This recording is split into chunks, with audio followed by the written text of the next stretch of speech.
In today's news, President reaffirms commitment to social justice and sustainability. Maldives welcomes over 350,000 tourists this year. And Maldives and Sri Lanka discuss trade and investment.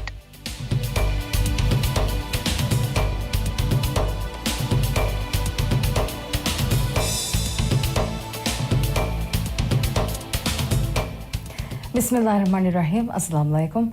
Welcome to News. I am Omna Ismail, your host for today. On today's news, President Dr. Mohammad Moise reaffirms commitment to fairness, equality and sustainability through a message shared on World Day of Social Justice. In his message, President Dr. Moise emphasized the importance of balancing social progress with economic growth and environmental resilience, noting this was particularly crucial for the Maldives as a climate-vulnerable island nation. His message highlighted the country's milestone achievement of joining the Global Coalition for Social Justice in July 2024 and outlined the government's ambitious eco-friendly Ras Mali project. This urban development initiative, he said, would set new sustainability benchmarks whilst addressing critical housing and economic needs. The president detailed plans to achieve 33% renewable energy by 2028 through the Energy Roadmap 2024 to 2033 aimed at reducing dependency on fossil fuels. In his address, the president emphasized the government's focus on protecting vulnerable groups, including women, persons with disabilities, youth, and the elderly. He outlined plans for implementing community-driven governance models that combine modern technology with traditional knowledge. The president concluded his message by calling for national unity and revival of Maldivian traditions of social cohesion, stressing that building a just and sustainable society requires collective effort from all citizens. The Minister of Cities, Local Government and Public Works, Adam Sharif Umar, announces via social media platform X that the government will establish new arrangements for distributing tuna can cases before tomorrow, following overwhelming public response on the first night of distribution. The distribution, which began last night, saw hundreds queuing at various centers across the Mali region. Distribution points operated at the MIFCO office compound and MTCC sawmill in Mali, the WEMCO site in Wili Mali, the Umar Zahir building in Hulu Mali Phase 1, and the youth center at Hiaflet Tower 10 in Hulu Mali Phase 2. The minister stated that after reviewing the distribution process and public turnout, additional collection points would be established and announced before Saturday. He expressed gratitude to both the distribution staff in Mali and members of the public for their cooperation. The initiative was originally scheduled to begin at 2:30 p.m. on February 20th, but State Trading Organization STO had revised the timing to 8:30 p.m. on the same day. According to the new distribution schedule announced by STO, distribution will take place from 8:30 p.m. to 11 p.m. on February 20, remain closed on February 21, operate from 10 a.m. to 4 p.m. and 8:30 p.m. to 11 p.m. on February 22, and continue from 2:30 p.m. to 6 p.m. and 8:30 p.m. to 11 p.m. from February 23 to 27. The Roda Hadia distribution was first announced by President Dr. Mohammad Moise during the government's first anniversary celebrations on November 17, 2024. The initiative will reach more than 82,000 households, with each receiving a case containing 48 easy open cans of tuna, weighing 180 grams each. This follows the 2024 government support scheme, which provided water and electricity bill discounts for households during Ramadan. STO has urged beneficiaries to follow the revised schedule to ensure a smooth and efficient distribution process, assuring that all necessary measures are in place to facilitate an organized and accessible distribution. President Dr. Mohammad Moise has stated that the Dive language is the foundation of Maldivian identity. In a message on X marking International Mother Language Day, The president stated the essence of Maldivian identity lies in the Divehi language. He noted that every symbol of national pride, including the Maldivian flag and the country itself, is deeply connected to the language. Additionally, he stated that the preservation of Divehi is key to maintaining Maldivian heritage, as it has been in the past, remains so today, and will continue to be for future generations. International Mother Language Day, observed annually on February 21, aims to promote linguistic and cultural diversity while emphasizing the importance of language in shaping societies. This year's theme, Languages Matter, Silver Jubilee celebration of International Mother Language Day, highlights the need to preserve the linguistic heritage and advance efforts towards a more inclusive and sustainable world by 2030. The Maldives welcomes 358,999 tourists so far this year, reflecting a 7% increase compared to the same period in 2024. According to the latest Ministry of Tourism statistics, from February 1st to February 18th, the country recorded 144,316 tourist arrivals, with the highest single-day arrival recorded on February 16th, when 9,518 tourists entered the Maldives. The daily average arrival rate stands at 7,327 tourists. Resorts remain the most popular accommodation choice, hosting 247,548 tourists so far. Guest houses recorded 92,868 visitors, while hotels welcomed 9,663 tourists. Meanwhile, safari vessels accommodated 8,664 visitors, with an additional 255 tourists staying in other facilities. In terms of market share, China continues to lead with 15.2% of total arrivals, followed by Russia with 9.9%, the United Kingdom with 9.7%, Italy with 9%, and Germany with 6%. This ranking remains unchanged from last year, with the exception of Italy surpassing Germany, which was previously in fourth place. As of February 18, 2025, the total bed capacity in the Maldives stands at 61,840, with an operational capacity of 61,047 beds across 172 resorts, 15 hotels, 796 guest houses, and 155 safari vessels.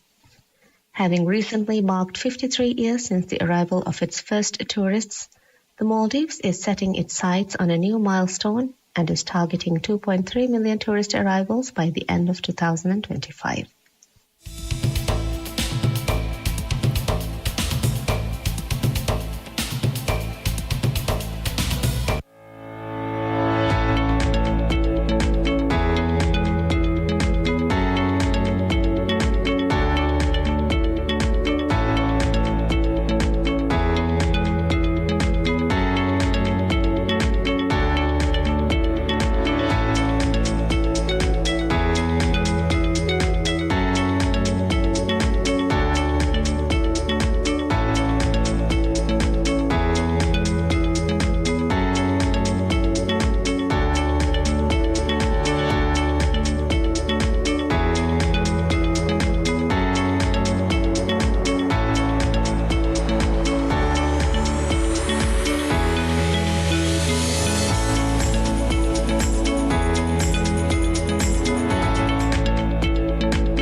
Welcome back. The Minister of Cities, Local Government and Public Works, Adam Sharif Umar, discusses ongoing efforts to facilitate the relocation of residents from islands in Vava Atoll and Meme Atoll in a recent press conference at the President's office. According to the Minister, many people are interested in understanding the difference between the islands, particularly in terms of culture, language variations, and available resources. The initiative aims to consolidate this information into individual profiles, allowing for easier access and a comprehensive understanding of each island's distinct identity. The Minister emphasized that each island within the country has its own cultural and linguistic traits, as well as varying resources, making them unique.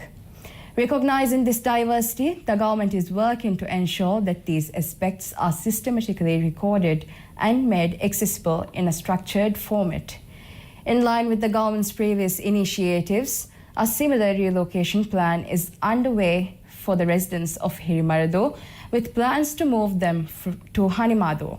The government aims to complete the transfer within its current term, with policy documents already being drafted to guide the transition. The minister highlighted that the process is complex, but the government remains committed to facilitating a smooth relocation for the people of Hirimarado, 1/3 of whom already reside outside the island.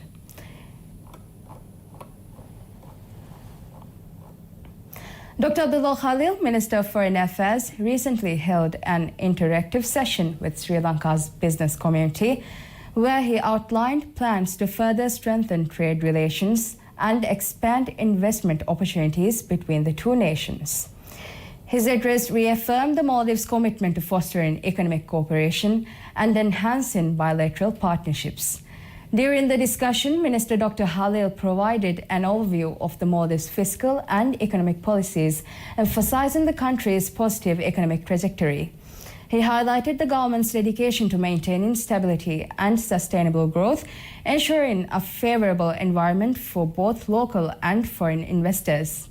Additionally, he elaborated on the strategic measures implemented under the leadership of President Dr. Mohamed Moise. These initiatives are designed to promote long-term economic resilience, support key industries, and reinforce the Maldives' position as a thriving economic hub in the region. This week in Maldives, President Dr. Mohamed Moise's administration made significant strides across multiple sectors, with major healthcare reforms, economic measures, and social welfare initiatives dominating the news. President Dr. Moise unveiled sweeping changes to the ASEAN healthcare system, introducing 11 key provisions to ensure uninterrupted access to medicines while reducing financial burdens on patients. The reforms establish mechanisms to register all prescribed medicines under ASEAN, implement standardized treatment guidelines, and ensure medicine availability through STO pharmacies.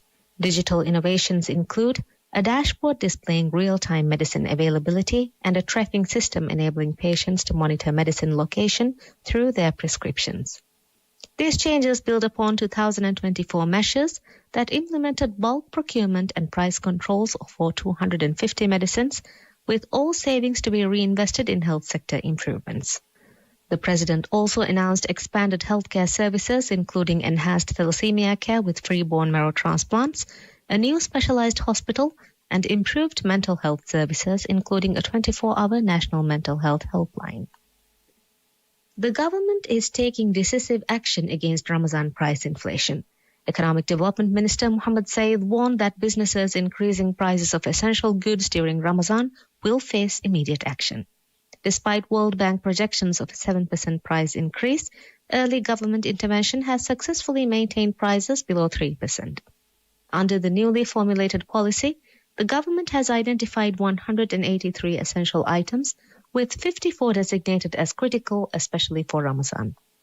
STO will import food across 4 categories: fresh vegetables, fruits, ready-made foods, and cooking ingredients, and is currently offering potatoes and onions at reduced prices.